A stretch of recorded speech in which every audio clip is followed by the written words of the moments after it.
Hello friends, welcome to my channel. हमने HTET 2023 की preparation start की थी पीजीटी केमिस्ट्री के लिए। तो हमने केमिस्ट्री के क्वेश्चन सॉल्व करने स्टार्ट किए थे। पहला पेपर हमने एचटेट 2022 का उठाया है, जिसमें हम 130 तक क्वेश्चन सॉल्व कर चुके हैं प्रीवियस पार्ट्स में। आप उनको चैनल पे जाके चेक कर सकते हो। आज हम इसी सीरीज़ को आगे बढ़ाएंगे, आगे क्वेश्चन सॉल्व करेंगे। आज हम स्टार्ट करेंगे क्वेश्चन नंबर 131 से। राइट, चैनल को लाइक शेयर और सब्सक्राइब करना ना भूलें। देखते हैं क्या कहता है। The amount of water produced by the combustion of 16 gram of methane is. 16 gram methane का कंबशन कराने पर वाटर कितना मिलेगा। मीथेन मीथेन क्या होती है हमारी, CH4। और हमने कंबशन कराया मतलब उसको हीट किया है। कंबशन हमारी ऑक्सीजन गैस की प्रेजेंस में होती है। ठीक, तो प्रोडक्ट क्या क्या बनेंगे, CO2 एंड वाटर। सबसे पहले देखेंगे रिएक्शन बैलेंस है या नहीं है। नहीं है तो हम इसको बैलेंस करेंगे। देखो कार्बन, यहाँ पे एक कार्बन रिएक्टेंट साइड में, एक ही कार्बन प्रोडक्ट साइड में, तो कार्बन तो बैलेंस है। हाइड्रोजन यहाँ पे 4 है, यहाँ पे 2 ही हाइड्रोजन है, तो इसको हम 2 से मल्टीप्लाई कर दे, हाइड्रोजन हो गए 4। फिर ऑक्सीजन की बात करें, ऑक्सीजन हमारे ऑटोमेटिक बैलेंस हो गए, रिएक्शन बैलेंस हो गई। अब देखो यहाँ पे कितना है, 1 मोल मीथेन का प्रोड्यूस कर रहा है कितना, 2 मोल वाटर। राइट, अब देखो मीथेन का मोलिकुलर मास कितना होता है, कार्बन कार्बन का मास 12, एक हाइड्रोजन का मास एक ही होता है और 4 हाइड्रोजन है, टोटल कितना हो गया 12 इंटू 4, सॉरी 12 प्लस 4 16। यहाँ पे वाटर का देखते हैं हम। वाटर, हाइड्रोजन का 1 इंटू 2 और ऑक्सीजन का 16 18। राइट, बट यहाँ पे तो एक ही मोल है, टोटल कितना हो जाएगा, मल्टीप्लाई विद 1, मोल से मल्टीप्लाई करेंगे तो 16। अगर हम इधर देखें तो 2 मोल प्रोड्यूस हो रहा है, मतलब 36, डबल हो गया ना। इसने क्या बोला है, 16 ग्राम मीथेन कितना वाटर प्रोड्यूस करेगी। अगर हम मीथेन का 16 ग्राम लेंगे, यहाँ पे 16 लिया था तो कितना प्रोड्यूस हुआ था 36, ग्राम भी 16 ही दिए हैं, तो 16 ग्राम दिए हैं तो ये भी कितना प्रोड्यूस करेगी 36 ग्राम वाटर। जितने इसका मॉलिक्यूलर वेट है उसको हमने नंबर ऑफ मोल से मल्टीप्लाई करके हमने निकाल लिया कि 1 मोल हमारा मीथेन कितना प्रोड्यूस कर रहा है, 2 मोल वाटर। तो मीथेन के मॉलिक्यूलर मास होता है हमारा 16, वाटर का कितना हो जाएगा, एक मॉलिक्यूल का 18 होता है तो 2 का 36 हो जाएगा। इसने पूछा भी यही था, 16 ग्राम कितना प्रोड्यूस करेगा, 36 ग्राम वाटर हमारा प्रोड्यूस करेगा। ऑप्शन देखते हैं, 1 2 3, option number third is the correct answer. Right, moving to the next question. Question number 132 क्या कहता है, which of the following is carbonate ore of iron. Carbonate ore of iron, metallurgy का question है ये। Metallurgy हमारी कौन सी class में आती है, +1 में। देखो पहला ऑप्शन इसने दिया है, सारे ऑप्शन हम डिस्कस कर लेते हैं। पहला ऑप्शन है मैग्नेटाइट। मैग्नेटाइट क्या होता है हमारा, Fe3O4। आयरन का और है लेकिन कार्बोनेट तो नहीं है, ऑक्साइड और है ये। सेकंड सिडराइट। सिडराइट क्या होता है हमारा, FeCO3। ये क्या है, कार्बोनेट और। करेक्ट आंसर क्या है हमारा, ऑप्शन नंबर 2। बट आगे और डिस्कस कर लेते हैं, कोई भी आंसर पूछ सकता है ना नेक्स्ट टाइम में। Iron pyrite. आयरन पायराइट का दूसरा नाम फूल्स गोल्ड भी होता है, ध्यान रहे। आयरन पायराइट को फूल्स गोल्ड भी कहते हैं। और ये क्या है, आयरन का एक सल्फर और है, FeS2। Right, fourth option haematite. Haematite क्या होता है हमारा, Fe2O3। सारे के सारे ही क्या है हमारे आयरन और हैं, लेकिन मैग्नेटाइट और हेमेटाइट आयरन के ऑक्साइड और है। आयरन पायराइट सल्फाइड और है, इसको फूल्स गोल्ड भी कहते हैं। और सिडराइट क्या है हमारा, एक्चुअल कार्बोनेट और है। ठीक है, correct answer is option number 2। Next question, question number 133। IUPAC name of the following compound is. Compound हमें दिया है, इसका क्या पूछा है हमसे, IUPAC नेम पूछा है। IUPAC नेम के लिए ज़रूरी होता है नंबरिंग हम कहाँ से करें। फंक्शनल ग्रुप से नंबरिंग स्टार्ट होती है। अब देखो यहाँ 2 फंक्शनल ग्रुप है, एक तो कीटोन एक कार्बोक्सिलिक एसिड। मार्केट, जहाँ भी आपको कार्बोक्सिलिक एसिड मिले नंबरिंग वहीं से ही स्टार्ट होगी। कार्बोक्सिलिक एसिड को हम फर्स्ट प्रेफरेंस देंगे, तो यहाँ से 1 2 3 4 5 एंड 6, राइट। तो ये क्या बनेगा, फिफ्थ पोजीशन पे कीटोनिक ग्रुप है। कीटोन अगर लास्ट में जुड़ता तो हम यूज करते ONE, बट ये क्या है, इस बार ये प्रीफिक्स के जैसे यूज होगा, आगे आएगा फंक्शनल ग्रुप। तो क्या होगा ये 5 ऑक्सो हेक्सेनोइक, 6 कार्बन चेन है ना, हेक्सेनोइक एसिड। आंसर क्या है हमारा, option number 2। Okay, next question number 134। 134 क्या कह रहा है, kaolinite is an ore of which metal. Cramming का पोर्शन है, नो अदर ऑप्शन, मेटलर्जी का ही क्वेश्चन है। Answer is option number 1, aluminium. Kaolinite क्या है, एल्यूमिनियम का एक और है। Let's move to the next question. क्या कह रहा है 135, the correct order of energy of 2s orbital of the following is. 2s orbital का एनर्जी ऑर्डर पूछा है इसने।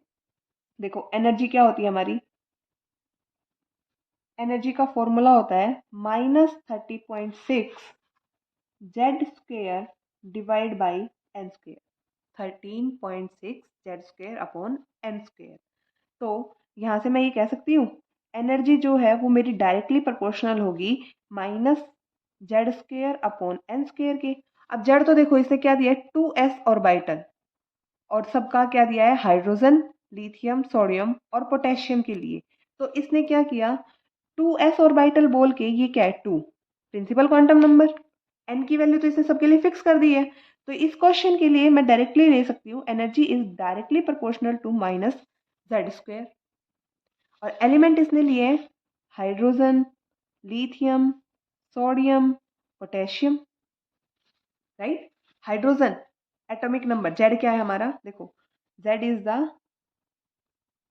एटॉमिक नंबर, और एन क्या है, एन है हमारा यहाँ पे principal quantum number, right. Hydrogen का एटॉमिक नंबर कितना होता है हमारा 1, लिथियम का 3, सोडियम का 11 एंड पोटेशियम का 19। सारी इंक्रीजिंग ऑर्डर में है।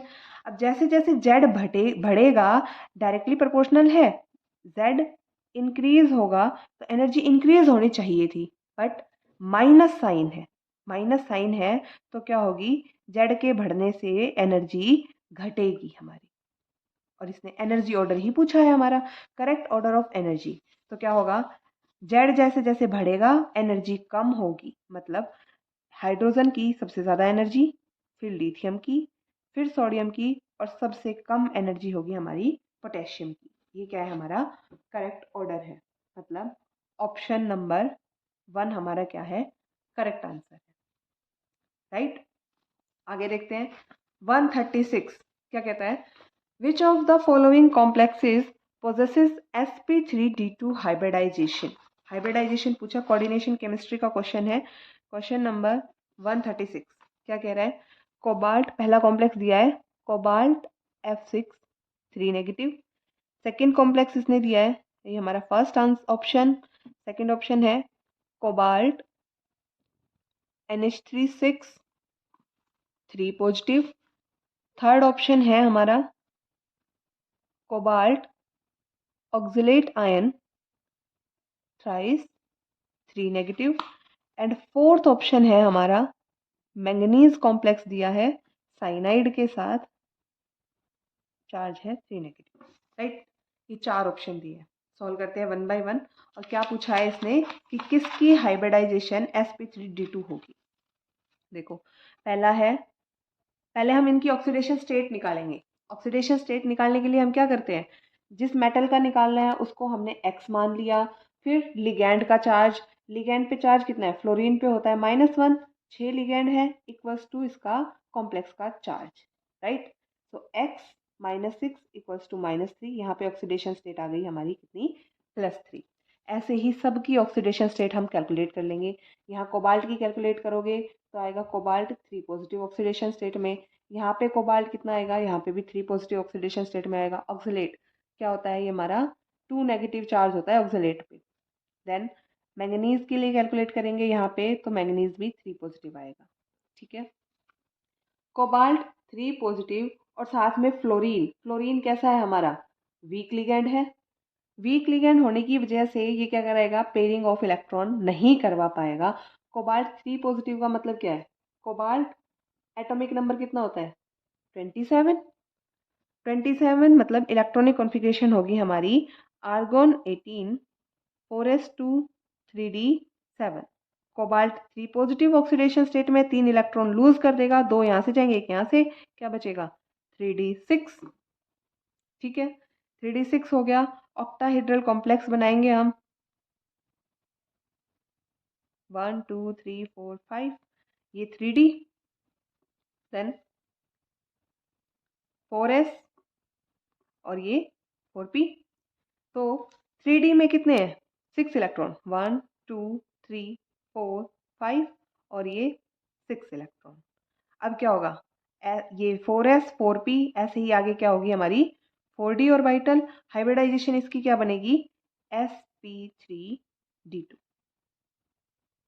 राइट, आंसर तो हमारा आ गया। आंसर क्या है हमारा, ऑप्शन नंबर 1। इसने यही पूछा था sp3d2 हाइब्रिडाइजेशन किसकी होगी, आंसर तो आ गया। लेकिन अगर ऐसे ही इसकी निकालें हम, कोबाल्ट 3 पॉजिटिव में ही है, मतलब वही सेम 3d6। अमोनिया क्या है, यहाँ पे एक्ट करेगा स्ट्रॉन्ग फील्ड लिगेंड के जैसे।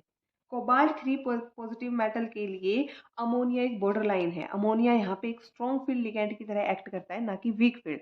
स्ट्रॉन्ग फील्ड की तरह एक्ट करेगा, तो ये जो 3d में इलेक्ट्रॉन होंगे 6, ये क्या कराएगा, इनकी पेयरिंग कराएगा। और ये 3d 4s ऑर्बिटल और ये 4p। तो ये क्या हो गया, यहाँ पे 1 2 3 4 5 और 6 अमोनिया आ जाएंगे। हाइब्रिडाइजेशन इसकी क्या हो जाएगी, D2sp3। ये एक इनर स्फीयर कॉम्प्लेक्स बनेगा। जबकि जो हमारा कोबाल्ट F6 है, फ्लोरीन वीक लिगेंड होने की वजह से पेयरिंग नहीं कराएगा, वो क्या बनेगा, आउटर स्फीयर कॉम्प्लेक्स। ओके, यहाँ पे ऑक्सिलेट भी स्ट्रॉन्ग फील्ड लिगेंड है, पेयरिंग करा देगा। साइनाइड भी स्ट्रॉन्ग फील्ड लिगेंड है, पेयरिंग कराएगा। पेयरिंग कराएगा तो इनर डी ऑर्बिटल यूज होंगे। Okay, so correct answer is option number 1। आगे मूव करते हैं, क्वेश्चन नंबर 137। 137 क्या कहता है, in the following disproportionation reaction P4 solid 3 hydroxide ion और वाटर के साथ रिएक्शन कराया, तो ये फोस्फीन गैस और ये एसिड बन गया। तो इसने क्या पूछा है, the oxidation state of P in the P4। वैसे तो यहाँ अगर ये डायरेक्ट क्वेश्चन यहाँ से देता तो भी कोई दिक्कत नहीं थी, ऑक्सीडेशन स्टेट तो हम इस रिएक्शन के बिना भी निकाल सकते हैं। देखते हैं 137 क्या क्या पूछा है इसने, फॉस्फोरस के ऑक्सीडेशन स्टेट पूछे हैं P4 में, PH3 में और H2PO2 नेगेटिव में। ऑक्सीडेशन स्टेट, जब भी कोई एलिमेंट अपनी स्टैंडर्ड फॉर्म में हो, स्टैंडर्ड फॉर्म या फिर बोले नेचुरल फॉर्म में अगर वो प्रेजेंट है, तो उसकी ऑक्सीडेशन स्टेट होती है हमारी 0। ओके, यहाँ पे देखो, फॉस्फोरस का हमें मान लो नहीं पता, फॉस्फोरस की ऑक्सीडेशन स्टेट निकालनी है, मान लिया x। हाइड्रोजन की तो हमें पता है ना, हाइड्रोजन कितना होता है +1 और 3 है तो ×3। यहाँ पे ऑक्सीडेशन स्टेट आएगी आपकी -3। ऐसे ही आगे निकालेंगे, 1 × 2 हाइड्रोजन के लिए और फॉस्फोरस की हमें निकालनी है। ऑक्सीजन की हमें पता है कितनी होती है, -2 × 2 और पूरा चार्ज कितना दिया है इसने, -1। 2 + x - 4 = -1। कॉम्प्लेक्स के ऊपर जितना चार्ज होता है वो हमारा इक्वल टू में जाता है। x -2 = -1, x will be equals to आप आ जाएगा +1। तो हमारी ऑक्सीडेशन स्टेट क्या हो गई, 0 -3 एंड +1। ऑप्शन चेक करते हैं, ये तो नहीं है, 4 भी हमारा किसी में नहीं आया, 0 +3 एंड +1, लेकिन हमारा तो -3 है। तो option number 4 is the correct answer. 137 option 4 is the correct. Next question पे मूव करते हैं, क्वेश्चन नंबर 138। 138 क्या कह रहा है, इसने क्या किया है, एलिमेंट Z मतलब एटॉमिक नंबर दे दिया 117, would be placed in the family of periodic table. Periodic table की वो किस फैमिली में प्रेजेंट होगा, इसने ये पूछा है। एटॉमिक नंबर कितना दिया है, 117। 7। तो ये ना देखो, आप सीधा सा याद रखो, जो एटॉमिक नंबर होते हैं हमारे 104 से लेके 118 तक, 104 से लेके 118 तक, जो भी ये एलिमेंट होंगे, इनके जो लास्ट डिजिट है ना, उसका वही ग्रुप होता है, वही फैमिली होती है। जैसे अगर मैं बात करूं कि मान लो एलिमेंट पूछ लिया 118, 118 मतलब ये लाई करेगा 18th ग्रुप से। 18th ग्रुप का मतलब क्या है, हमारा नोबल गैस फैमिली, उससे बिलोंग करेगा ये। और हमसे पूछा क्या है, 117, 117 मतलब ये लाई करेगा हमारा 17th ग्रुप में। 17th ग्रुप कौन सा होता है हमारा, हेलोजन। ठीक है, so answer is option number second. आगे मूव करो। 139, 139 क्या कह रहा है, oxidation state of each oxygen atom in K2O। देखो, अब मैं आपके ऑक्सीडेशन स्टेट कम से कम 3 से 4 क्वेश्चन में इन्वॉल्व हो गई, तो ये टॉपिक तो आपको करना ही पड़ेगा। ऑक्सीडेशन स्टेट निकालना 12th में ही सिखा दिया जाता है, बट किसी रीजन से आपको नहीं आता तो please focus on it. Okay, the oxidation state of each oxygen in atom KO2। KO2 में ऑक्सीजन की हमसे ऑक्सीडेशन स्टेट पूछी गई है, कैसे निकालेंगे, वही तरीका। जिस पोटेशियम अल्कली मेटल है, ये कितना कंट्रीब्यूट करेगा, +1। ऑक्सीजन की हमें निकालनी है x इंटू 2, और इसके ऊपर चार्ज कितना है, 0। तो हमारा क्या हो जाएगा, 1 + 2x = 0। क्या आएगा, 2x = -1, x = -1/2।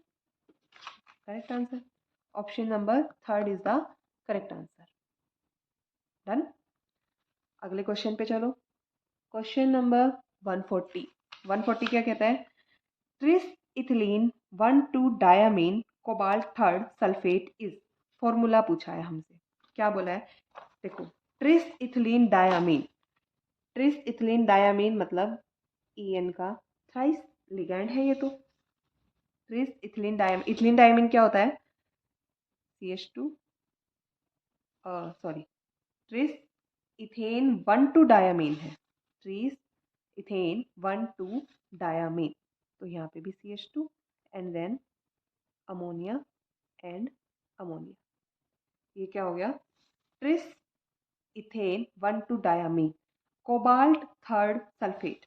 मतलब कोबाल्ट दिया है और सल्फेट क्या है, एक हमारे काउंटर स्फीयर के बाहर है, हो गया।